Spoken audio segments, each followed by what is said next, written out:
Hey everyone, Alex here with another Bandsaw live tip. Now, for years I've told people to soak their finished boards after they've dried in pure mineral oil. Howard's, I think, is the best. Don't use the butcher block oil until you've already gotten it soaked. But the kickback that I get a lot is I tell people that you've got to get the oil all the way through the board in order to stabilize it. Now this is for in-grain cutting boards. So I want to kind of prove that it does go all the way through. A lot of people are like, no way, it can't go all the way through. Well, a little bit of acetone right there on that board, and we'll just let it soak right into that board.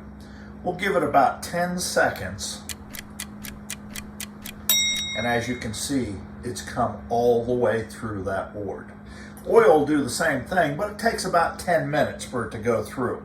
So for those of you that don't believe that oil can get all the way through the board, well, there's proof that it does. And remember, this is for in-grain cutting boards. Long grain cutting boards, probably not going to get all the way through. But again, you don't have to worry about your board warping and twisting like an in-grain cutting board does if it's a long grain and you're mainly putting that finish on there as a surface. Hope this helps, everybody. Have a great day.